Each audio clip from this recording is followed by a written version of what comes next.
I'm sorry, but there's clearly been a mistake. I need this woman moved. Now." Bradford Dunmore never lowered his voice. That was for people unsure they'd be obeyed. He stood in the first-class aisle, suit worth more than some cars, finger jabbing at the young black woman quietly seated in 1A. "These seats are $11,000 apiece. I'm not sitting next to whatever this is. Move her back where she belongs." The woman, maybe 38, in a crisp white shirt with epaulettes and a navy jacket folded on her lap, set down her papers without hurry. "Sir, I understand you're upset. I'll be moving along shortly." "You're done speaking to me."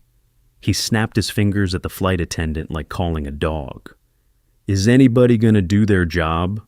3 rows back, a 13-year-old girl with her mother's exact eyes burned with shame and fury, because she knew exactly who the woman in 1A was. The woman stood, unhurried, and slid on the navy jacket.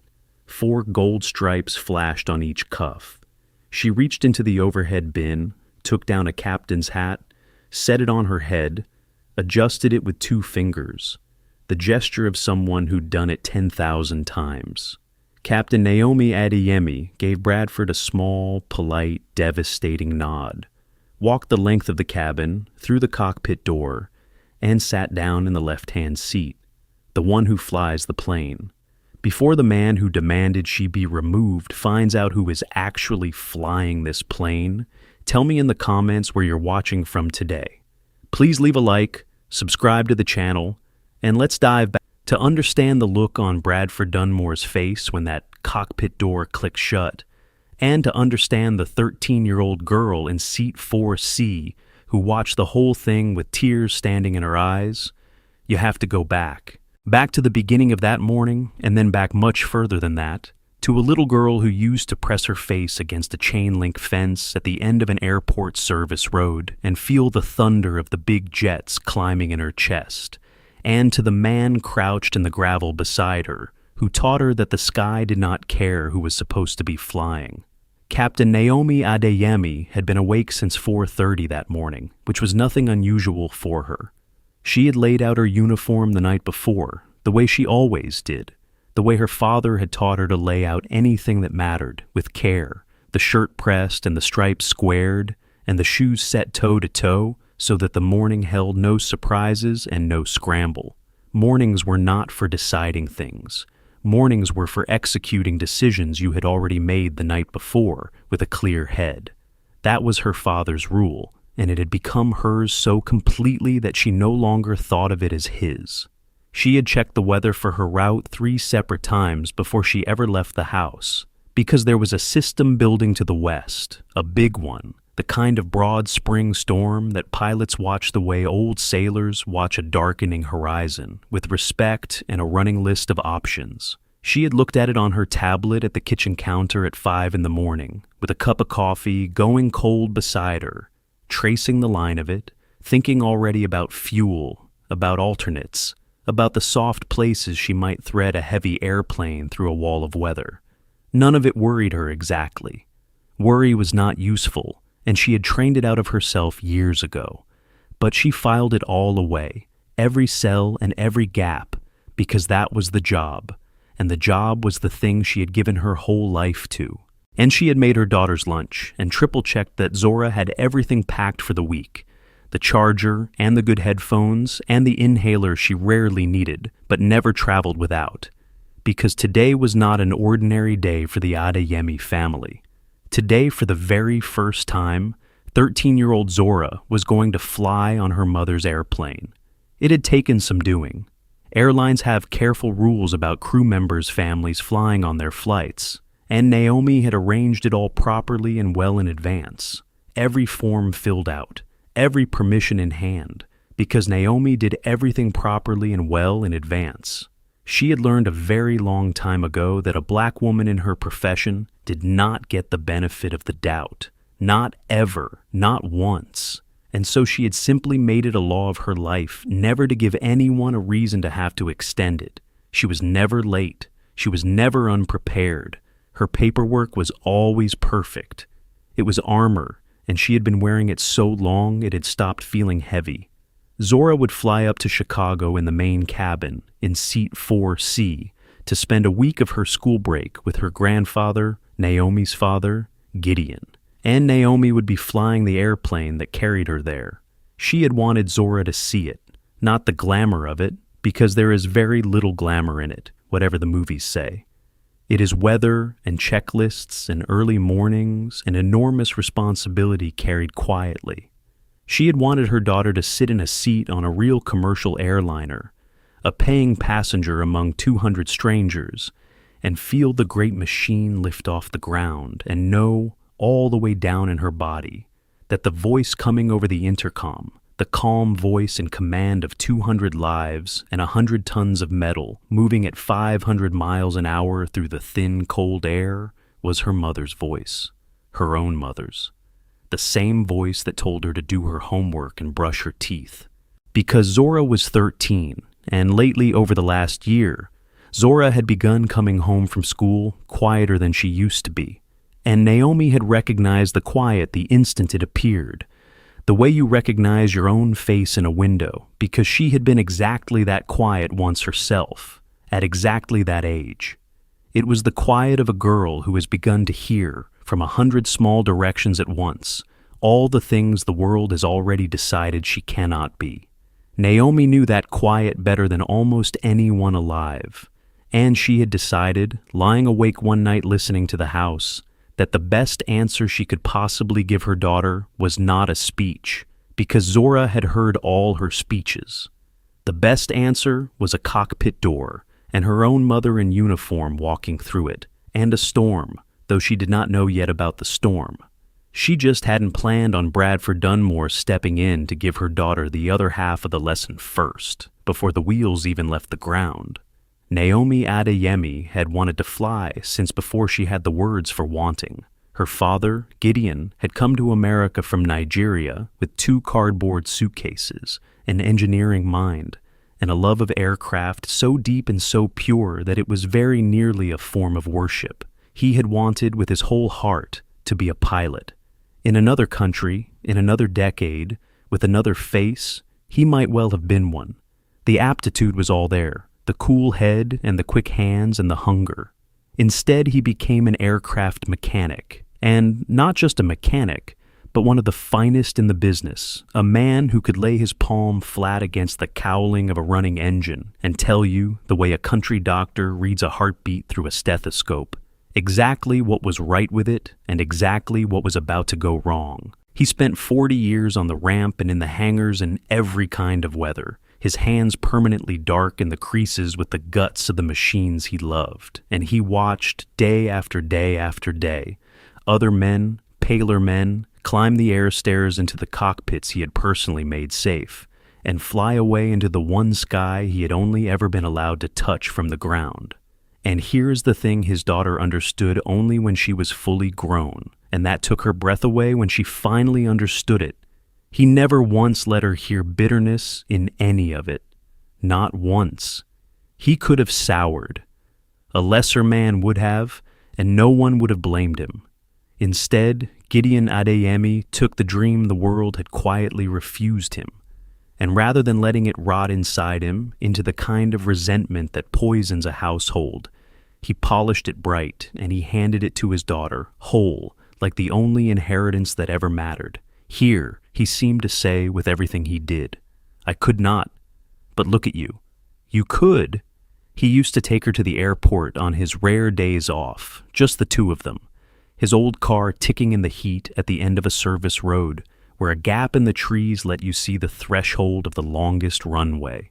And they would stand at the chain-link fence, and little Naomi would hook her fingers through the wire and press her face against it and feel the ground shake and the thunder roll up through the soles of her shoes as the big jets rotated and climbed, impossibly, gloriously, into the blue. And her father would crouch down in the gravel beside her so that his face was level with hers, and he would point one dark scarred finger up at a climbing jet and say, in his deep unhurried accent, You see that, my girl? You see how it climbs? You know what is holding it down? Nothing. Nothing but the limits of the man who was flying it. And you, Naomi. You know what is holding you down?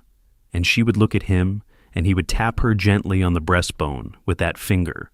Nothing but the limits you agree to. So do not agree to theirs. Whatever they tell you that you are, whatever they decide for you before you have opened your mouth, do not ever, ever agree to it. The sky did not ask their permission, neither will you. He had earned that fence and the dream he passed through it to his daughter the hard way. Gideon Adeyemi had landed in America at 26 with the 2 cardboard suitcases, a head full of engineering, and an accent that made too many people decide, before he finished a sentence, that he was slow. He had swept hangar floors before anyone would let him touch an engine. He had taken the certification exams twice as many times as he should have needed to, not because he failed them, but because the men grading them kept finding reasons, and he had passed them anyway, every time, until passing them became a thing that could no longer be argued with. He had been the best mechanic on the field for years before he was given the title that said so, and he had watched the title go first to younger, paler men who could not hear an engine the way he could hear an engine. He never complained where his daughter could hear it. He simply came home and washed the grease from his hands at the kitchen sink and told her about lift and thrust and the 4 forces, and the way a wing fools the air into holding it up, and made the whole impossible sky feel, to a small girl at a kitchen table, like a thing that was simply waiting for her to come and take it.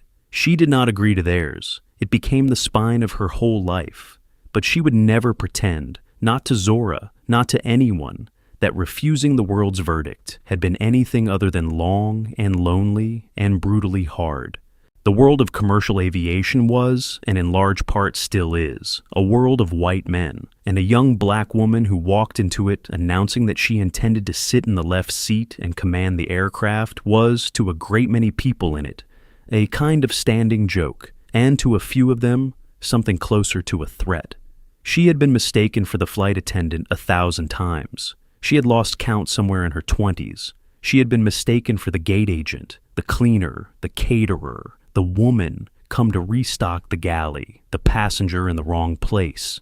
Anyone at all, except the person who was actually in command of the airplane. She had walked up to her own aircraft in full uniform, 4 stripes on her sleeve and a hat on her head and a flight bag in her hand, and had a man hand her his empty coffee cup. She had had her credentials checked twice as often as the men she flew with, scrutinized, held up to the light, questioned, while her co-pilot strolled through with a nod. She had walked into briefing rooms and felt the temperature drop a degree, felt the small recalibration ripple around the table as men decided how to handle the novelty of her. She had been called, to her face and behind her back, a diversity hire, an affirmative action pilot, a checkbox, as if the thousands of flight hours and the spotless record and the check rides she passed in the very top percentile had been handed to her as a gift, rather than earned at a price most of those men would never in their lives be asked to pay. And she had answered all of it, every slight and every slur and every snapped finger, the only way her father had ever taught her to answer anything. By being so good, so undeniably, unarguably good, that the truth of her eventually became something no one could pretend around. She flew better than she strictly had to. She knew the airplane down to its bones, better than some of the people who maintained it, because she had been raised in the belly of machines exactly like it by the best mechanic any of them would ever meet. She studied harder, prepared longer, briefed more thoroughly, and over 15 years she had built, slowly, among the only people whose opinion actually counted, the other line pilots, the dispatchers, the controllers who heard her voice on the worst nights, a quiet and unshakable reputation as one of the steadiest, sharpest, most unflappable aviators on the whole property. When the weather was bad, when there was a mechanical, when a flight needed hands at the controls that absolutely would not shake, the schedulers had a quiet habit of being glad, privately, when they saw Adeyemi's name on the trip. She had made captain 5 years ago. There were not many like her.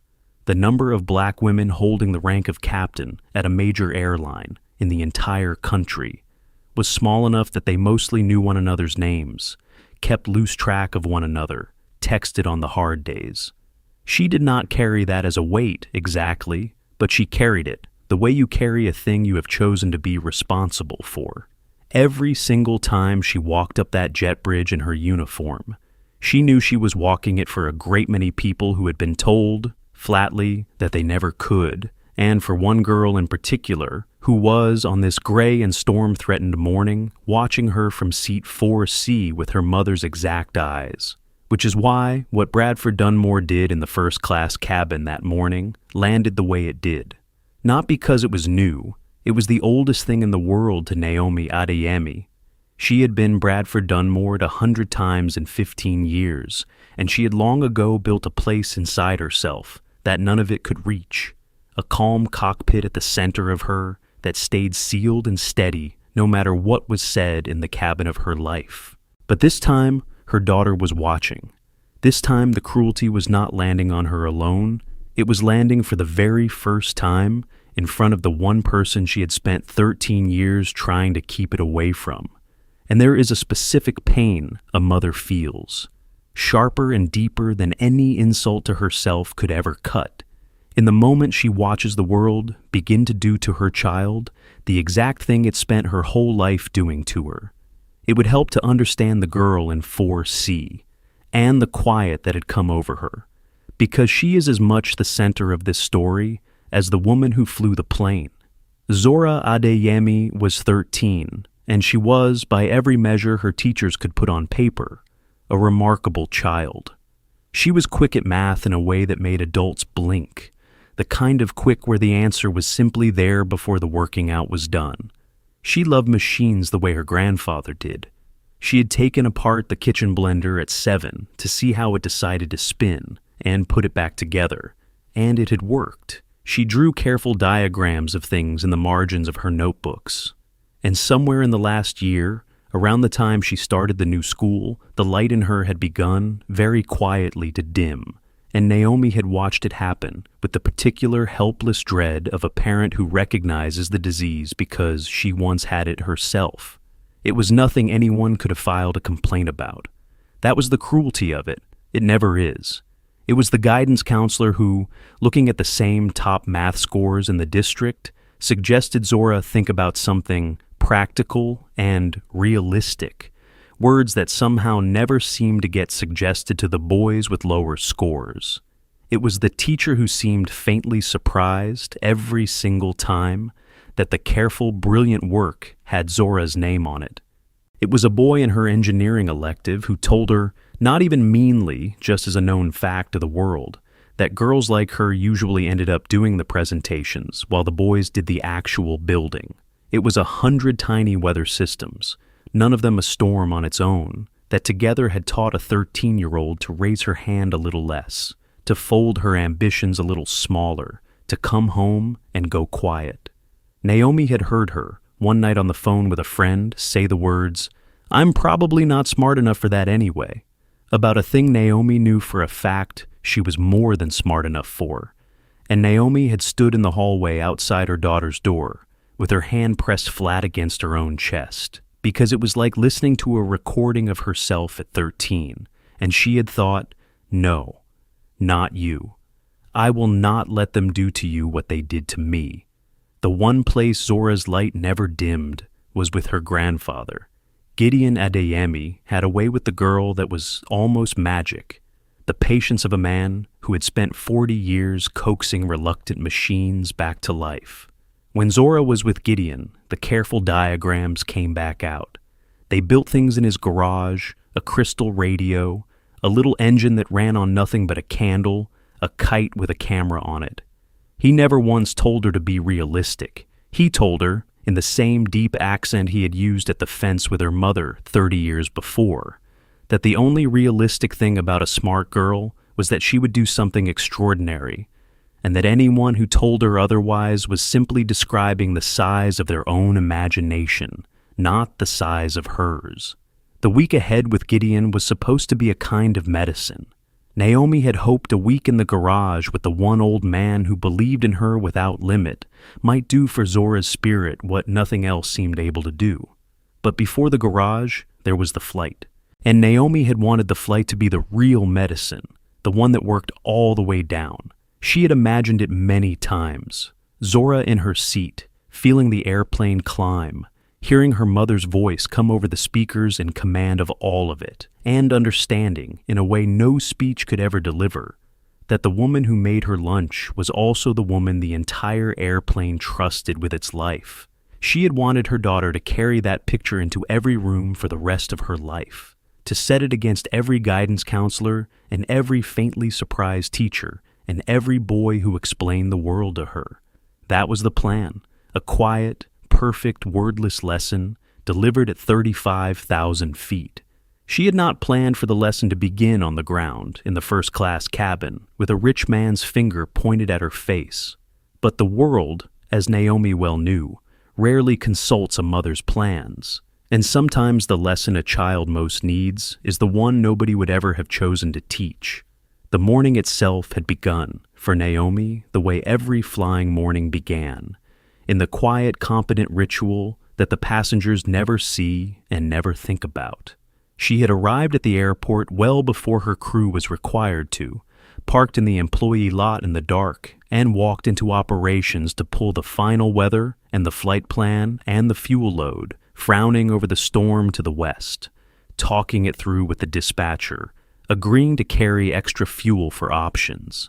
She had met her first officer at the gate, a good steady pilot named Ben Hartley, 44, sandy-haired and easy. A man she had flown with several times and trusted, which is not a small word in a cockpit. The two of them had done the walk-around together in the gray pre-dawn, Naomi running her hand along the leading edge of the wing, the way her father had taught her, looking at the airplane the way Gideon had looked at airplanes, as a living thing with moods and warnings. They had set up the cockpit, programmed the route, briefed the departure and the weather and the what-ifs, the long, unglamorous spine of safety that holds up every flight anyone has ever taken without a thought. And with a few minutes left before passenger boarding, the cockpit set and the cabin still empty, Naomi had done an entirely ordinary thing. She had stepped back into the vacant first-class cabin to sit for a moment in the better light and go over the weather packet and the fuel figures one more time, her jacket off and folded over her lap against the warmth of the cabin, her hat in the bin above her. Pilots are human beings who occasionally need to sit down and read in good light.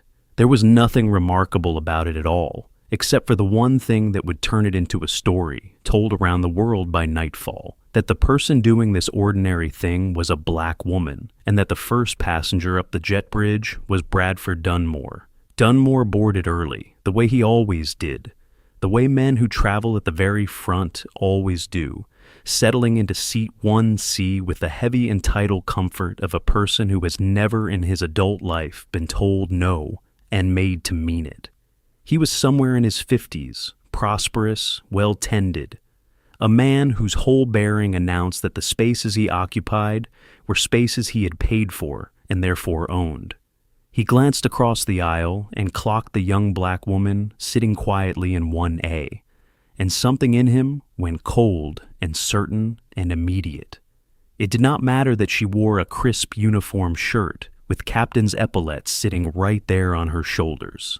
He did not look closely enough to register them because he did not feel any need to look closely. He already knew. He knew the way his particular kind of man always knows. She did not belong in this cabin, and the only interesting question was how quickly she could be removed so that his $11,000 morning could proceed exactly as the universe surely intended. "Excuse me," he said, and his tone was the brittle, over-polite tone that is always the first warning, the tone of a man being patient with you as a favor. "Are you quite sure you're in the right seat?" "I'm sure, sir," Naomi said, not even looking up from her papers. She had heard the question, in one form or another, 1,000 times. She knew exactly where it went from here, the way you know the shape of a song from its first two notes. She kept her eyes on the fuel figures and her voice mild, and she gave him the small grace of one more chance to leave it alone. He did not leave it alone. Men like Bradford Dunmore almost never do, because the entire structure of their lives has taught them that pushing works, that the world rearranges itself around their displeasure, that a raised voice in a public place is a tool that has never once failed them. So, his voice climbed, and he asked again, sharper, whether she understood that these were premium seats. And when she answered him with the same unbothered calm, the calm itself seemed to enrage him, because a man accustomed to being obeyed reads composure as insolence. And it built, the way these things build, from a question to a complaint to a performance. Until Bradford Dunmore was standing up in the aisle of the first-class cabin, pointing his finger and announcing to everyone within earshot that he would not spend 4 hours next to whatever this is.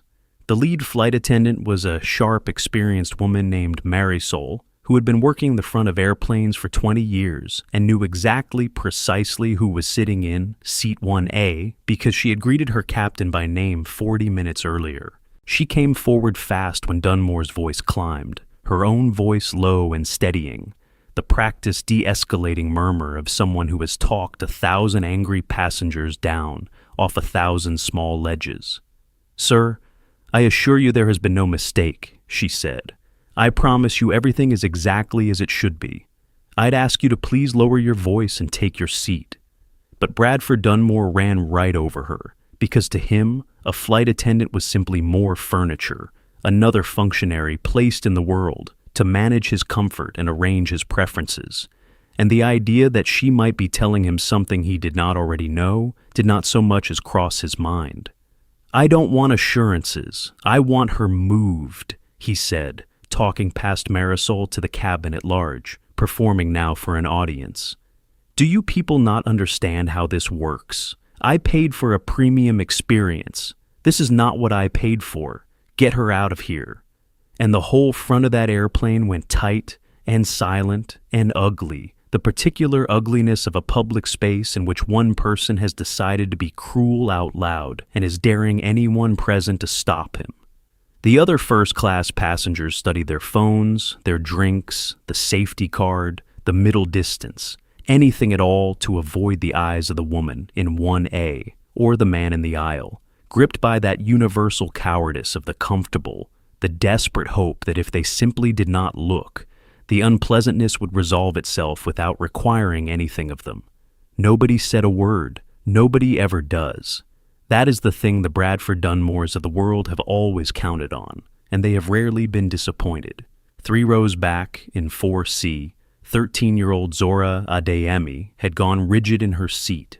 She had watched a rich white man stand up and point his finger at her mother, her brilliant, unshakable captain mother, the steadiest person in her entire world, and call her whatever this is in front of a cabin full of strangers and demand she be carried to the back of the airplane like a piece of mislaid luggage. And something cracked open in Zora's chest, some last warm chamber of childhood in which she had believed, without ever knowing she believed it, that her mother stood somewhere above all this, untouchable, that whatever the world did to ordinary people, it would never quite dare to do to Captain Naomi Adeyemi. She watched the world dare, and she felt the heat climb her neck and the sting come into her eyes, and she half rose out of seat 4C, not knowing in the slightest what she meant to do, knowing only that every cell in her 13-year-old body was screaming that she could not sit still and watch this happen to her mother and do nothing. A hand settled gently on her forearm. It belonged to the woman beside her, an older woman, gray-haired, with kind, tired eyes that had clearly seen a great deal of the world and its Bradford Dunmores. She did not know who Zora was. She did not know who the woman in 1A was. She only saw a child about to launch herself into a humiliation that would hurt the child far more than the man. And she pressed Zora's arm, softly, and leaned in close, and said, in a low voice meant for no one but the girl, "Wait, baby. I know, but wait, watch. Something tells me you're going to want to see how this ends." And there was something in the certainty of it, some old woman's instinct, that made Zora sink slowly back down into her seat, her heart slamming, her hands and fists in her lap. It was not only Zora who felt it. Here and there in that cabin, a few other people stirred, ashamed, on the edge of saying something.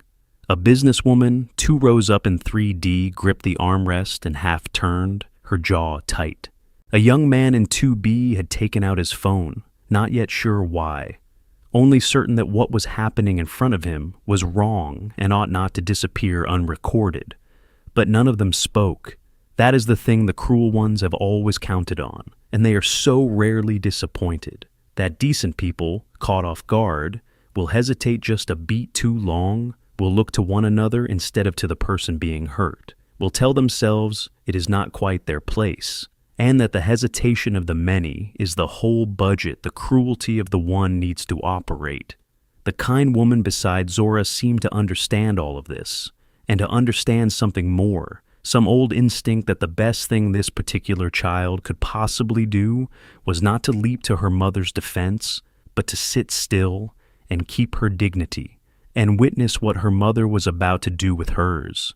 So, Zora waited, and Zora watched. She watched her mother set down the sheaf of papers, calm as still water on a windless morning. She watched her look up at the shouting man and say evenly, without a tremor anywhere in it, "I understand you're upset. I'll be moving along shortly," in a voice so composed, so entirely free of the fear and the anger the moment seemed to demand, that it made the man's red-faced shouting look exactly as small and as ugly as it actually was. She watched Bradford Dunmore sneer and snap his fingers at Marisol again and demand that someone competent be produced. She watched her mother, for one more beat, simply absorb it, the way Zora had seen her absorb 1,000 smaller things over 13 years without ever quite understanding what she was watching. And then she watched her mother stand up. She watched Naomi rise from seat 1A, unhurried, utterly unbothered, and lift the navy jacket from her lap and slide her arms into it one at a time and settle it onto her shoulders, and Zora saw the 4 gold stripes flash on each cuff as the cabin lights caught them. She watched her mother reach up into the overhead bin and bring down the hat, the captain's hat, with its gold-braided brim, and set it on her head, and adjust it a half-inch with 2 fingers. And Zora watched her mother transform, in the space of about 3 seconds, from whatever this is into the single most important human being on the entire aircraft, the one person aboard without whom not one of them was going anywhere at all. Naomi looked at Bradford Dunmore. She did not gloat. Gloating was beneath the uniform, and the uniform, in that moment, was the entire point. She simply held his eyes, steady and unblinking, for one long, quiet moment, long enough for the first flicker of real doubt to cross his prosperous face, long enough for the cabin to understand that something had shifted and the ground had moved under the man in the aisle. And then she spoke, in a clear, even voice, pitched to carry, just exactly far enough. "My name," she said, "is Captain Naomi Adeyemi. I'll be flying you to Chicago this morning." She let that settle into him, watched it go in. "We've got some weather along our route, so I'd recommend you keep your seatbelt fastened, even after the sign goes off." A small, perfectly polite beat. "Welcome aboard, sir." And then Captain Adeyemi walked the length of the silent first-class cabin, past the man who had just demanded she be thrown off her own airplane, her stride unhurried and even, and she put her hand on the cockpit door and opened it and stepped through and sat down in the left-hand seat, and the door swung shut behind her with a soft, final, mechanical click that every single person in that cabin heard and felt in their stomachs. The first-class cabin did not make a sound. Bradford Dunmore stood frozen in the aisle for a moment, and then lowered himself slowly into 1C, his mouth slightly open, the color draining steadily out of his well-fed face as the full shape of what he had just done arranged itself in his understanding. He had stood up in front of a full cabin and loudly demanded that the captain of the flight be removed from her own aircraft. He had pointed his finger at the woman responsible for his life and called her whatever this is, for sport, for the benefit of an audience. And in about 20 minutes, that same woman was going to wrap her hands around 2 throttles and carry him and everyone else up into a sky with a storm standing in it, and there was not one single thing left in Bradford Dunmore's considerable arsenal of money and noise and entitlement that could do anything about it now, except sit there, belted into his $11,000 seat, and pray that she was a great deal better at her job than he had just told the entire world she was. The rest of the first-class cabin was rearranging itself just as fast and just as silently. The businesswoman in 3D let out a breath she seemed to have been holding for a full minute and looked at the back of Dunmore's head with open contempt. An elderly couple near the window exchanged a glance that said everything two people who have been married 50 years can say without a word. The young man in 2B quietly turned his phone off and put it away, because the thing he had half meant to capture as evidence of cruelty had turned in front of him into something else, something he understood he had no business broadcasting from this close, though others further back had not been so restrained. And Marisol, the lead flight attendant, who had spent 20 years watching men like Dunmore treat her and everyone like her as furniture, allowed herself one small private moment, turned half away so no one could see it, of the purest professional satisfaction she had felt in years, before she smoothed her face back into its trained neutrality and went to make sure the man in 1C had everything he needed for the flight, because that too was the job, and she would do it perfectly. And the doing of it perfectly for a man who deserved nothing was its own kind of quiet power. The whole front of the airplane had walked aboard certain of one arrangement of the world, and in the space of about 10 seconds and 4 gold stripes, that arrangement had simply collapsed, and every person in it now had to fly 4 hours to Chicago, sitting inside the rubble of an assumption, which is a uniquely uncomfortable way to travel, and one that a great many of them would think about for a long time afterward. 3 rows back, Zora Adeyemi sat down slowly, and the tears that had been hot shame a moment before had turned into something else entirely, something enormous and bright. The kind older woman beside her squeezed her hand and looked at her with dawning understanding and said softly, "That's your mama, isn't it?" "Yes, ma'am," Zora whispered, and her voice shook with a pride almost too big for her body to hold. "That's my mama. She flies the plane." The takeoff was smooth and entirely ordinary, which is precisely what a good takeoff is supposed to be. The best flying in the world is the most boring flying in the world. And Naomi Adeyemi had spent 15 years becoming gloriously expertly boring. The big airplane rolled, gathered itself, rotated, and climbed away into the gray morning, the gear thumping up into the wells, the city falling away beneath them. And in the cockpit, Captain Adeyemi and First Officer Hartley ran their flows and made their calls in the clipped, quiet, half-finished shorthand of 2 professionals who trust each other and trust the machine. Her voice came over the intercom a few minutes after they leveled into the climb, calm and warm and unhurried, the practiced voice of command.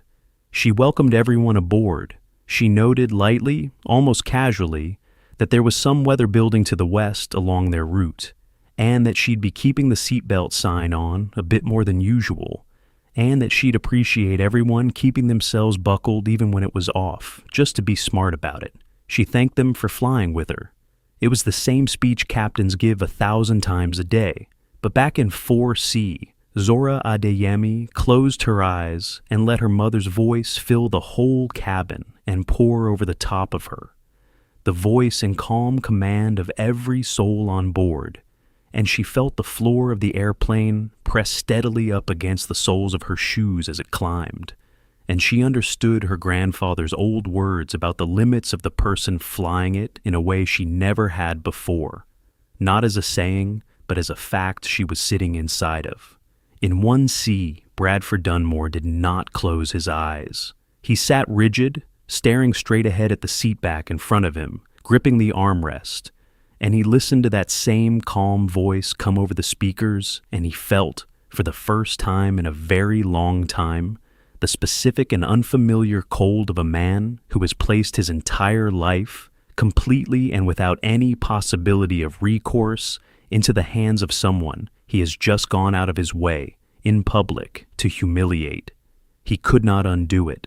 There was no card he could play, no manager he could summon, no money he could spend that would change the single fact that now governed his existence. In the next hour, the woman he had called whatever this is would decide whether he lived, and he had given her every reason in the world to be merely human about it. He did not know yet that she was incapable of being merely human about it, that the uniform meant something to her that men like him had never understood about anything. He only sweated and gripped his armrest and waited.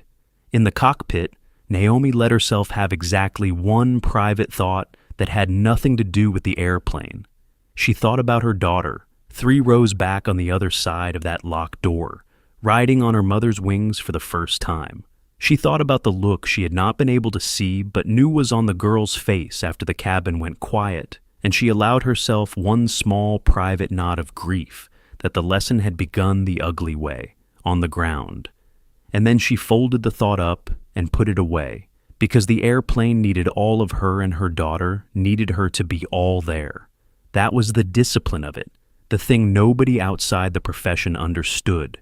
Not the absence of feeling, but the ability to set the feeling neatly aside, fully intact, to be picked back up later so that the hands stayed free for the work. "You good?" Ben asked her, the small ritual question between 2 people about to share responsibility for a great many lives. "I'm good," Naomi said, and meant it, and scanned her instruments and flew. In the cockpit, the mood was easy and focused. Naomi and Ben talked through the weather as it firmed up on their radar, the green and yellow and angry red blooming across the screen, a long line of it, taller than they could climb over, stretching further north and south than they could practically go around. "She's not going to let us over the top," Ben said, studying it. "No," Naomi agreed, watching the cells build, reading them the way her father had taught her to read a struggling engine, looking for the story the picture was telling.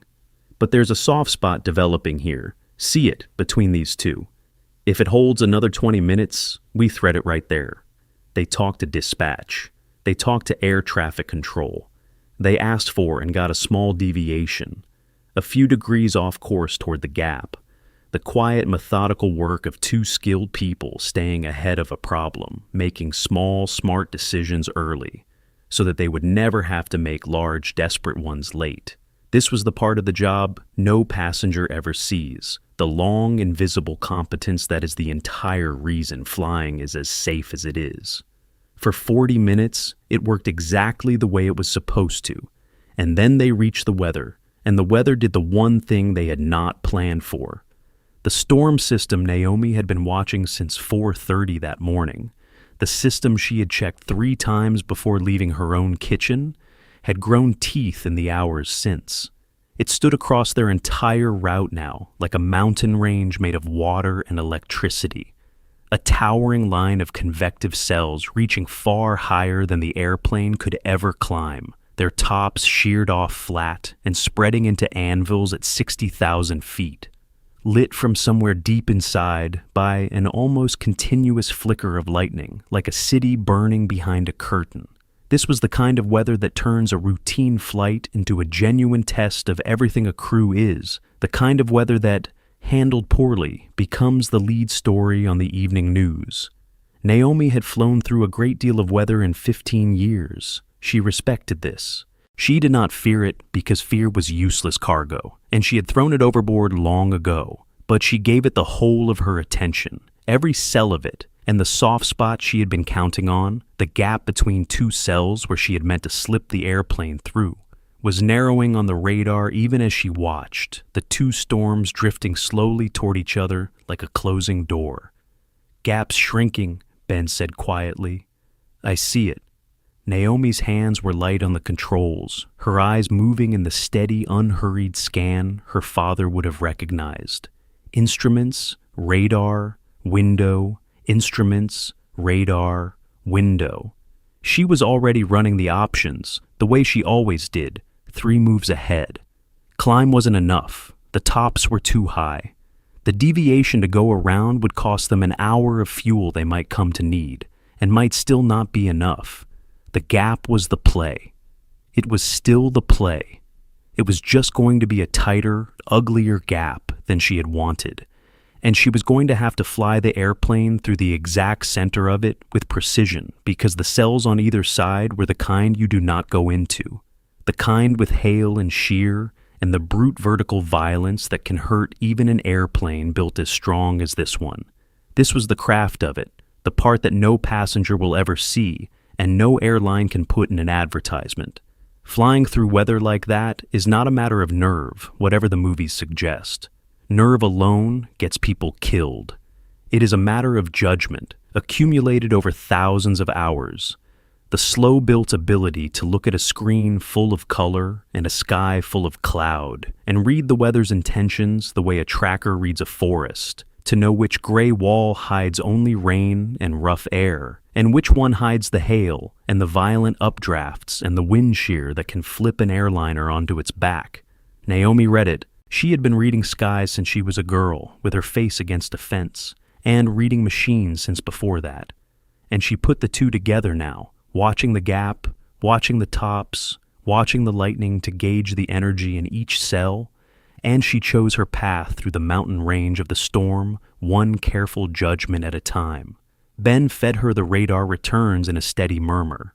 Dispatch confirmed the fuel, two skilled people doing unglamorous things correctly, in the right order, early, so that the airplane full of strangers behind them would feel nothing worse than some bumps and arrive in Chicago slightly late and never know how much thought had been spent keeping them comfortable enough to complain about it. She made the decision the way she made all of them, cleanly, out loud, with no drama. We take the gap. I want the radar tilt right here, call me the returns, and keep dispatch in the loop. We're going to get some bumps in the middle of it. I've got the airplane. She keyed the intercom and told the cabin crew, in that same calm, warm voice, to secure the galley and take their seats, that it was going to get bumpy for a little while. Nothing to worry about, just smart to be strapped in. Marisol and the others stowed their carts and buckled in. The seatbelt chimes sounded. 200 people tightened their belts and looked out at the wall of weather sliding toward the windows, and felt the first long shutters of the outer turbulence begin to work the airplane. And in 4C, Zora gripped her armrests and looked out at the lightning, and was, for the first time, truly frightened. Naomi flew them into the gap. She flew it beautifully, hands and feet alive on the controls, anticipating the airplane, riding the bumps instead of fighting them. The way her father had taught her, a machine wants to be flown with respect for what it is trying to tell you.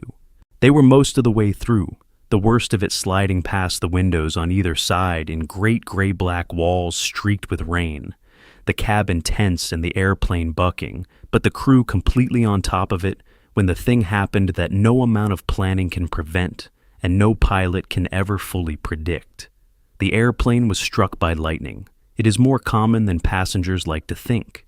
Aircraft are struck by lightning all the time, dozens of times a year for a busy jet, and they are designed for it, built to take the enormous current and route it harmlessly around the aluminum skin and out the other end, so that usually the worst of it is a bright flash and a bang and a story to tell at dinner. Usually, Naomi had been struck several times in her career and shrugged it off each time. This strike was not the usual kind. This one was a monster, and it found, the way one strike in 10,000 does, a path into the machine instead of around it.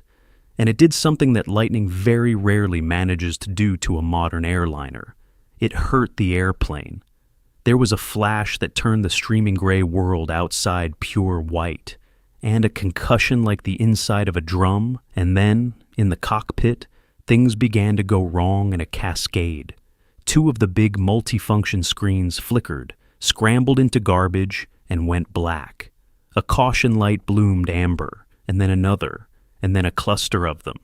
A hydraulic system, one of the redundant systems that move the great control surfaces of the wings and tail, began to bleed its pressure away. The gauge sliding down in a way that meant something was broken and not coming back. Warning chimes layered over one another. The autopilot, sensing inputs it no longer trusted, gave a curt electronic bark and disconnected itself, dropping the airplane abruptly and entirely into the hands of the human beings in the front, which is exactly what it is designed to do, and exactly the moment everything a pilot is comes down to what they do in the next 4 seconds. This is the moment the whole profession exists for. Everything else, the thousands of hours, the brutal check rides, the endless recurrent training in the simulator, where instructors fail your systems one after another on purpose just to watch how you break. All of it exists to buy a pilot. The 4 seconds that come after a real airplane is really hurt in a real storm with 200 real people screaming behind a thin door. Most of flying is routine precisely so that the routine can be banked, saved up, and spent all at once in a crisis. A weak pilot, handed those 4 seconds, freezes or grabs at the controls or fixates on one screaming alarm while 3 others kill them.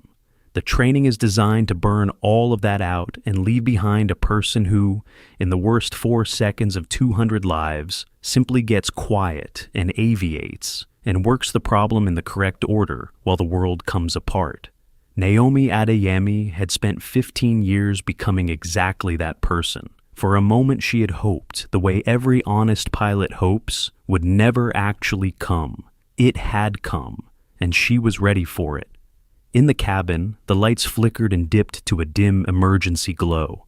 The airplane lurched hard, dropping and yawing, and a child somewhere in the back screamed, and then more than one person screamed, and 200 people felt, all in the same instant, the precise sensation of ordinary air travel falling away beneath them. The abrupt animal understanding that the floor they had trusted without a thought was a thing that could be taken away. Bags shifted. A drink went over. Someone was praying out loud. In 4C, Zora Adeyemi was thrown against her belt and heard the screaming, and saw the dim red light and felt the great machine stagger in the air. And she was 13, and she was certain with her whole body that she was about to die 3 rows behind her mother.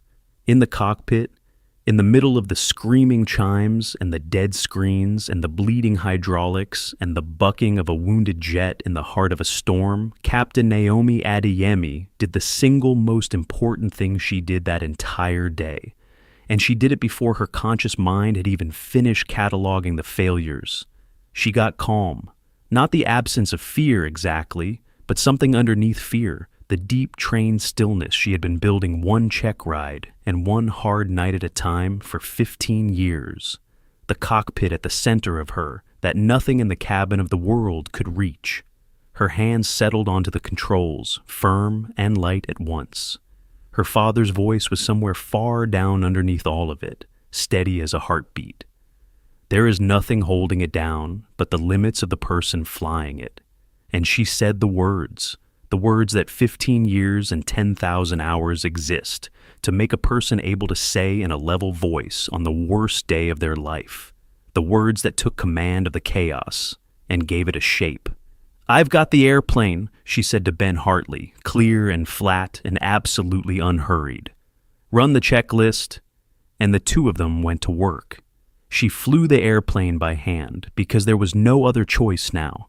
Hands and feet on the controls of a heavy wounded jet in the violence of a storm, feeling the machine through her palms, the way Gideon had taught a little girl to feel a running engine, reading it, talking to it, while First Officer Hartley worked the checklist out loud beside her, his own voice steadied by hers, calling each item, securing the failing systems one by one, isolating the wounded hydraulics, confirming what they still had and what they had lost. They had lost a lot, but they had not lost the thing that mattered most, which was each other and their training and the airplane's deepest ability to keep flying. And Naomi began, with hands that did not shake, to turn the staggering jet away from the worst of the storm and out toward the clearer air beyond it. She declared the emergency.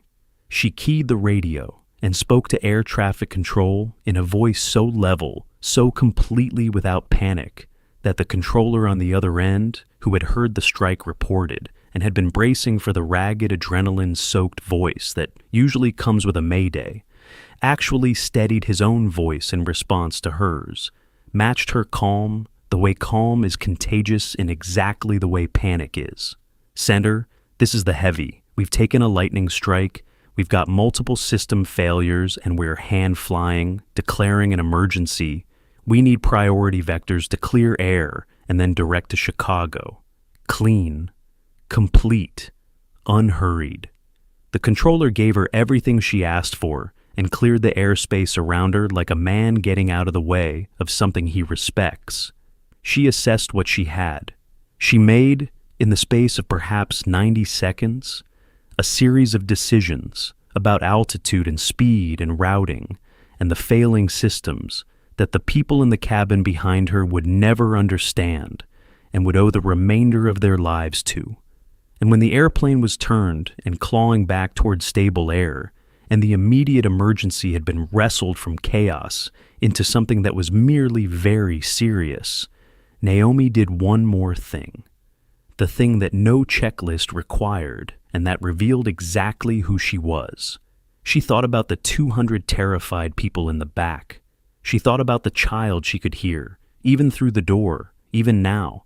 She thought about her own daughter in 4C, and she keyed the intercom. It was the same voice. That was the thing Zora would remember for the rest of her life. The thing that undid her completely and remade her in the same instant. In the middle of all of it, the dead screens and the dim red lights and the bucking and the bleeding hydraulics, her mother's voice came over the cabin speakers, and it was the same calm, warm, unhurried voice as before, the lunch-making voice, the homework voice, without one single degree of fear in it anywhere. Folks, this is Captain Adeyemi. I know that one got everybody's attention, and I'm sorry for the scare. Here's what's going on. We've taken a lightning strike, and it's given us a couple of system issues up here that my first officer and I are working through right now, and I want you to hear me say clearly. Your crew has this completely under control. The airplane is flying just fine. I am flying it myself, by hand, and she is handling beautifully. We're going to slow things down and take our time and bring you into Chicago, and you are going to feel us doing some things a little differently than usual. And every bit of that is on purpose and exactly what we're trained for. I need the cabin crew seated, and I need the rest of you to do just one thing for me. Stay buckled, breathe, and let us do our jobs. We do this every single day. A small, warm, impossible pause in the middle of an emergency just for them. You're in good hands, I promise you that. I've got you. And up and down that shuddering, dimly lit airplane, 200 frightened human beings heard the absolute bedrock steadiness in that voice. And, impossibly, against every instinct screaming in their bodies, they began to believe it. The praying quieted. A held breath let go here and there. Strangers reached across armrests and gripped each other's hands. And in seat 1C, drenched in cold sweat, gripping his armrest with both manicured hands, Bradford Dunmore listened to the calm voice of the woman he had tried to have removed from her own airplane tell him that she had him, and discovered that he believed her too, and that his entire life now rested, completely and without recourse, on the skill and the calm and the 15 years of unthanked excellence of the one person aboard he had decided, barely an hour before, was not even fit to sit near him. The approach into Chicago was the hardest flying Naomi Adeyemi had done in years, and not one soul in that cabin would ever know it. That is the cruel and beautiful secret of her whole profession. The better you do the hardest thing, the less anyone realizes it was hard at all. A clumsy pilot frightens the passengers on a calm, clear day, jerks them around, bounces the landing, and they walk off shaking their heads.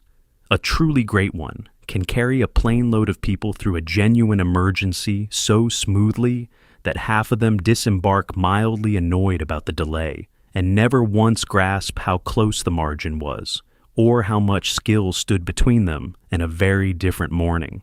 Naomi brought a wounded airplane, half its instruments dark, one of its hydraulic systems gone, the controls heavy and strange and sluggish in her hands, down a long, careful approach through the trailing edge of the storm, talking to Ben, talking to the controllers, flying every foot of it by hand and by feel, because the machine would no longer fly it for her.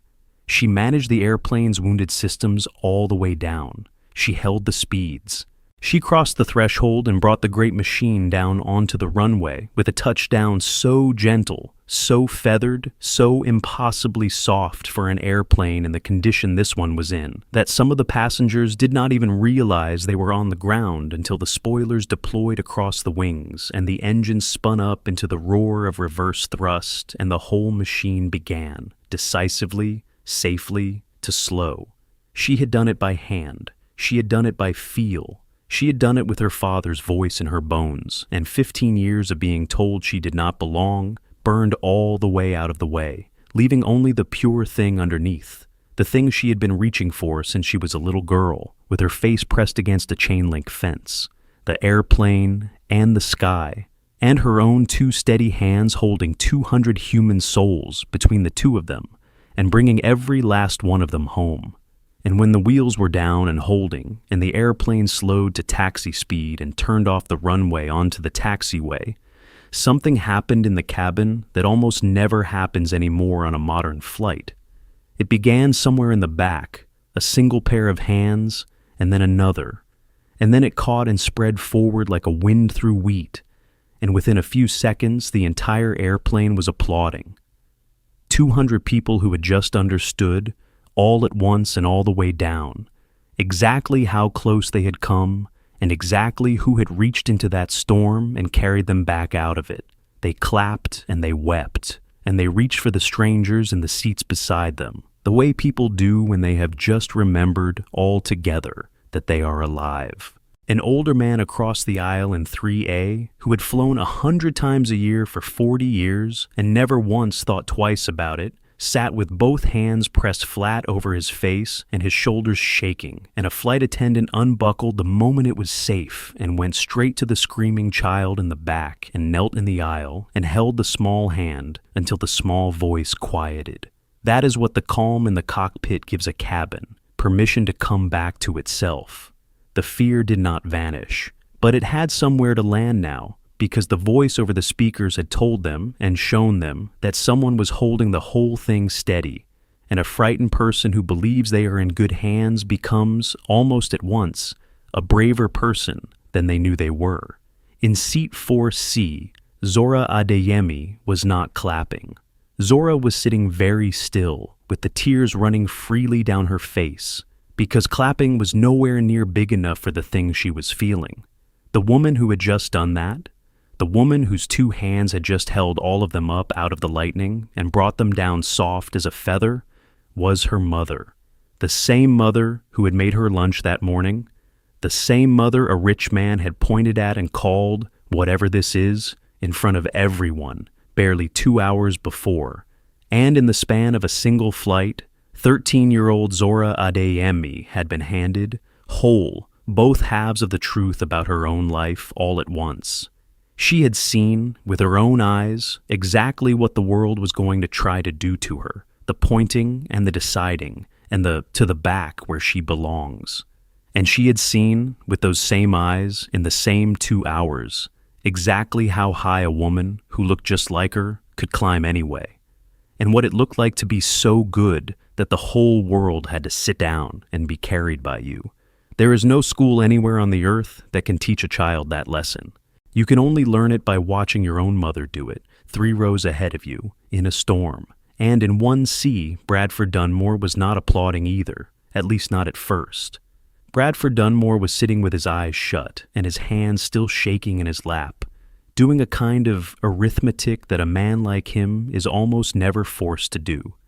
The arithmetic of exactly what he owed, and exactly to whom, and exactly what that said about everything he had been so certain of 2 hours before. Captain Adeyemi's voice came over the intercom one last time as they taxied slowly toward the gate, and it was calm as a Sunday morning, with not a trace in it of what the last 20 minutes had cost. Folks, welcome to Chicago. I'm sorry about the excitement. That's not the flight any of us planned on. I want to thank you sincerely for staying as calm as you did back there. You made our job easier, and that's not a small thing. I want to thank my first officer, Ben, who was exactly as good as I knew he'd be, and the whole cabin crew, who did everything right. The airplane took a hard hit today and brought us all home anyway, because she's a good airplane, and she was built by good people. A small, warm pause.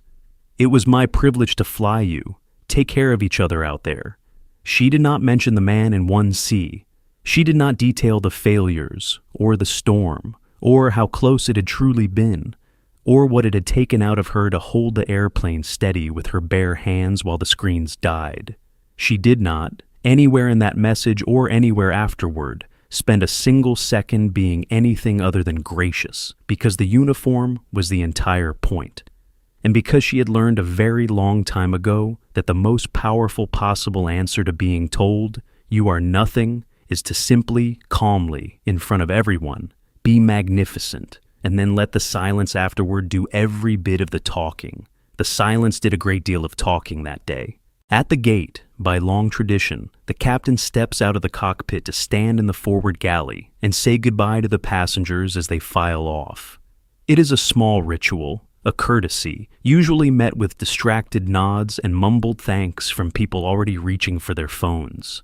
That day, it became something else entirely. Naomi opened the cockpit door and stood in the galley in her uniform with her hat back on, and the passengers filing past her did not nod and mumble and hurry by. They stopped. Nearly every one of them stopped. They took her hand. Some of them could not speak at all. A heavy-set man held onto her hand with both of his and said, "Thank you, Captain. Oh my God, thank you," and could not manage another word and went past with his eyes streaming. A woman simply stood in front of her and wept and shook her head. People who had spent their whole lives stepping past pilots without a single glance now looked Captain Naomi Adeyemi full in the eye and understood, for one bright clarifying moment, exactly what that uniform meant and exactly what it had just done for them and the people they loved. And then Bradford Dunmore reached the front of the line. He had had the whole taxi and the whole wait at the gate to sit with it. He was not, at the very bottom of him, a stupid man. He was an arrogant one, which is a different thing. And the difference is that an arrogant man can, on the rare occasions the universe strikes him hard enough, actually be made to see himself. Bradford Dunmore had spent the better part of an hour seeing himself with terrible clarity, and he had not liked one thing about what he saw. He stopped in front of her, and for a moment he could not quite lift his eyes to hers. "Captain," he said, and his voice, which had filled the entire cabin so easily 2 hours before, was barely there now, scraped down to almost nothing. "What I said before, when I—" He stopped. There was no version of the sentence that did not require him to say out loud, in the open, exactly what he had done, and so, to the small flickering credit of whatever was decent in him, he made himself say it. "I stood up and I demanded they remove you from your own airplane. I pointed at you and I called you. I was wrong. I was wrong about all of it, about everything, and then you turned around and you saved my life. You saved all our lives, and I don't have the words for it. I'm sorry. I am ashamed of myself." Naomi Adeyemi looked at him for a long moment. She could have done a great many things, and every one of them would have been justified to the hilt. She had earned that morning the right to say something that would leave a permanent scar. She had earned the right to say nothing at all, and simply let him stand there and drown in it in front of the line. But Naomi had not become who she was by handing her power over to small men, not even for the brief, sweet pleasure of revenge, because revenge is just one more way of letting them set the terms. So, she did the hardest and the most powerful thing of all. She gave him exactly as much grace as the uniform required, and not 1 inch more, and she used the moment for the one person it could still serve. "Mr. Dunmore," she said, calm and even, holding his eyes, "I have been doing this job for 15 years. You are not the first man to take one look at me and decide what I was before I had said a single word, and I promise you that you will not be the last. I stopped letting it touch the part of me that flies the airplane a long, long time ago. If I hadn't, I'd never have made it to the left seat at all." She paused, and something in her gaze sharpened and went, for the first time, personal. But I am going to ask you to do one thing with what happened to you today. There was a 13-year-old girl on this airplane. She watched you stand up and point at me and call me whatever this is in front of everyone. And she is going to grow up into a world that is full of men who will look at her and do the exact same thing in 100 rooms for the rest of her life. So, the next time your gut tells you that some young woman, some young black girl, doesn't belong wherever she's standing, I want you to remember hard that you are alive and breathing right now because of a woman your gut was completely dangerously wrong about. And I want you to close your mouth and keep it closed and let her show you who she actually is before you decide. She gave him the small, polite nod once more, the very same one from the cabin 2 hours and a lifetime ago. "Safe travels, sir." And she turned deliberately to the next passenger. And that was the end of Bradford Dunmore and her morning. He walked off that airplane a quieter and a smaller and, just possibly, a slightly better man than the one who had boarded it. Whether it lasted, whether a man like that genuinely changes or only flinches hard and then slowly hardens back into his old shape, no one can ever say for certain. But this much is true. He had been handed free of charge on the worst and most frightening morning of his comfortable life, the one single thing all his money had never once been able to buy him. A true thing about himself, delivered by the one person in the world with every right to be cruel to him, and the strength and the height to choose not to be. What Naomi did not know, as she stood there shaking hands and saying her gracious goodbyes, was that several of the passengers had filmed the boarding. The whole thing. The finger. The $11,000. The whatever this is, and the mover to the back. And then the papers set down, and the jacket sliding on, and the 4 gold stripes flashing in the cabin light, and the hat, and the captain of the flight walking past her accuser, unhurried and disappearing through the cockpit door. One of those videos, posted that same afternoon by a young man who had been sitting in 2B, with a plain caption that read, "A man demanded this woman be removed from first class. Then she walked into the cockpit and flew us through a storm, went around the entire world before the sun went down." By the next morning, it had been watched more than 20 million times. People watched it on their phones in their kitchens and wept and immediately sent it to their daughters. Real airline pilots, men and women both, flooded the comments with crisp 2-word salutes to a colleague who had done the profession proud.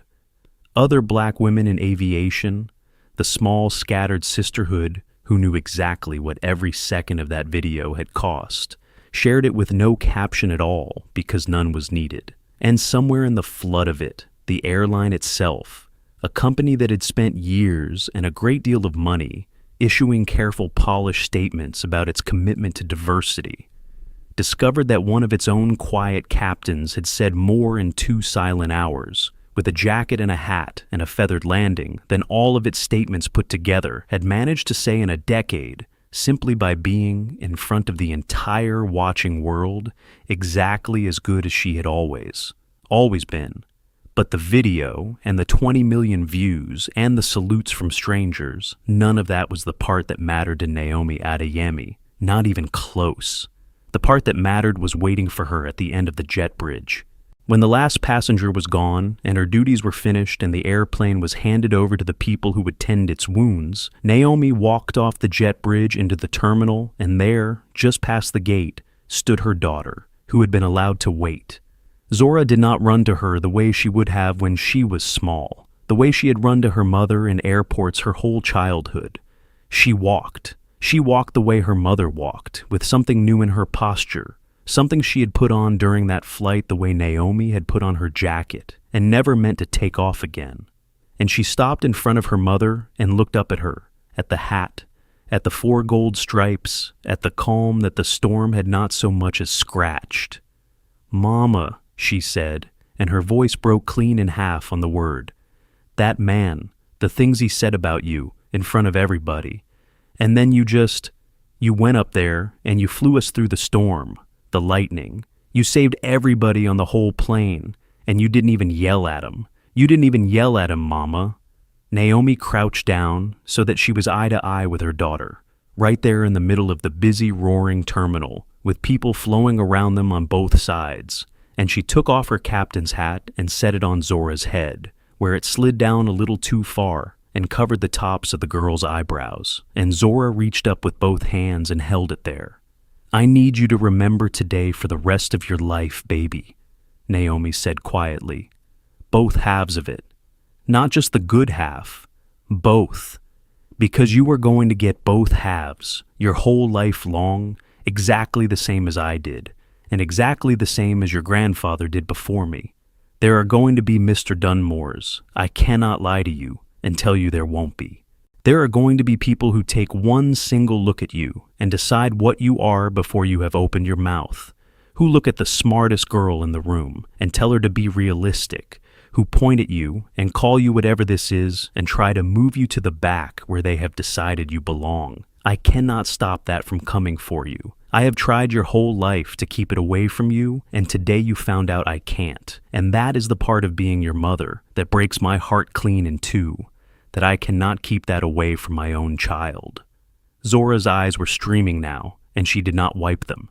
"But here is the other half, the half you watched today with your own eyes." Naomi took her daughter's face gently in both hands. "You do not answer them, you hear me? You do not shrink yourself down small to fit the box they hand you, and you do not burn your whole self up screaming at them either, because both of those let them set the terms, and we do not let them set the terms. What you do instead is you go and you put on your hat. You go and you become so completely, so undeniably, so beautifully good at the exact thing they swore you could never do, that the whole airplane has to sit down and strap in and let you carry them home through the storm. That is the answer, Zora, not their permission. You will wait your whole life for their permission, and it will never come. Your excellence. You build something so real and so good and so true that their opinion of you becomes the most irrelevant thing in the entire room." She smiled, and the tears were standing in her own steady eyes now, too. "A man pointed at me today and tried to throw me off my own airplane, and 1 hour later, that same man was sitting in his seat praying to God that I was every bit as good as I am. That, my girl, is the only revenge that has ever been worth having. You be so good that they have to be glad you exist."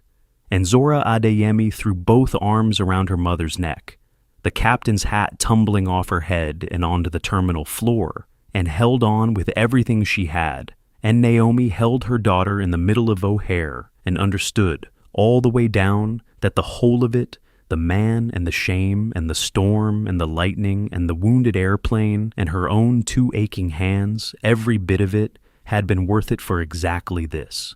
For the look that was now in her daughter's eyes, the look of a girl who had decided, at 13, watching her mother do the impossible, precisely what she was going to do with every single limit the world was ever going to try to hand her. She was going to fly right over it. Naomi's father was waiting for them further up the terminal because of course he was. Gideon Adeyemi had never once in his long life passed up a reason to be near an airport. He had been listening, the way he always listened, to the air traffic chatter on the scanner app that was never off his phone, and he had heard the emergency declared on his own daughter's flight, and he had stood at that gate for the worst 40 minutes of his old life, an 80-year dream and a 40-year career and his only daughter all hanging in the air at once. And when he saw her come walking up the concourse whole and calm in her uniform with her granddaughter under her arm, the old mechanic who had spent 40 years on the ground watching paler men fly away into his dream put his weathered, oil-creased hand over his mouth, and he wept. "I heard it on the scanner," he said, when he could finally speak, taking both her hands in both of his. "I heard them call the emergency. I heard your voice on the radio, my girl. So calm, so calm." He shook his head, and the tears ran down into the deep canyons of his old face. 40 years I fixed those airplanes and watched them go up without me. 40 years I touched the sky only with my hands on the ground and sent it away full of other men. And just now, I stood right here at this window and I listened to my own daughter bring 200 souls down out of a storm by hand. And I thought, Gideon, you old fool, you did fly after all. You flew the whole time. You only had to wait and be patient and do it through her. Naomi held her father, with her daughter pressed warm against her side. 3 generations of one stubborn family standing in a knot in the middle of a busy terminal while the world rushed past on either side.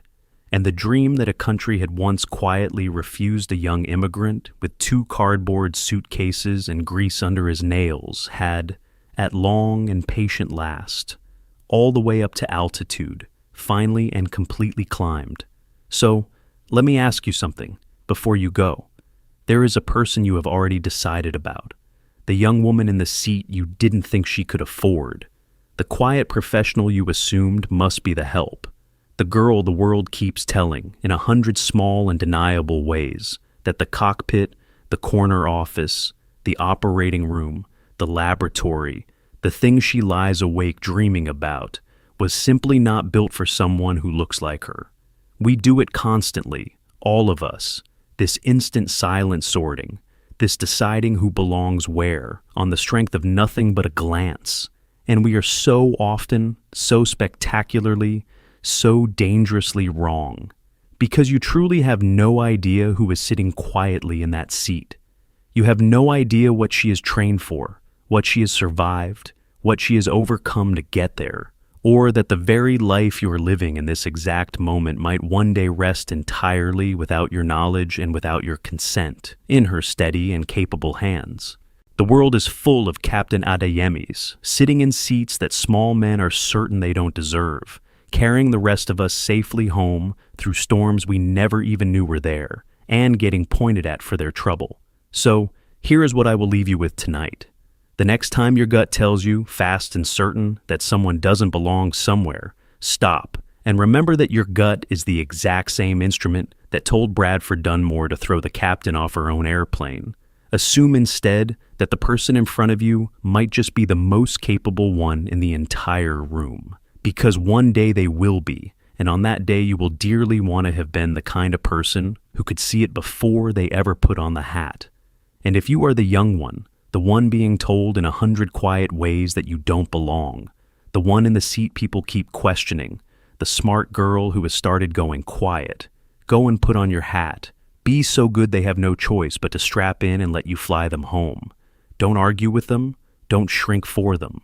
Just climb. There is nothing holding you down but the limits you agree to. Do not ever agree to theirs. If Captain Adeyemi and her daughter moved you, tell me in the comments about a dream that someone once told you that you could never reach. Hit that like button so more people find this story, and subscribe and turn on the bell so you never miss the next one. Because the sky never once cared who was supposed to be flying. It never has. It only ever answered to the one who actually could. Take care of each other, put on your hat, and I'll see you in the next story.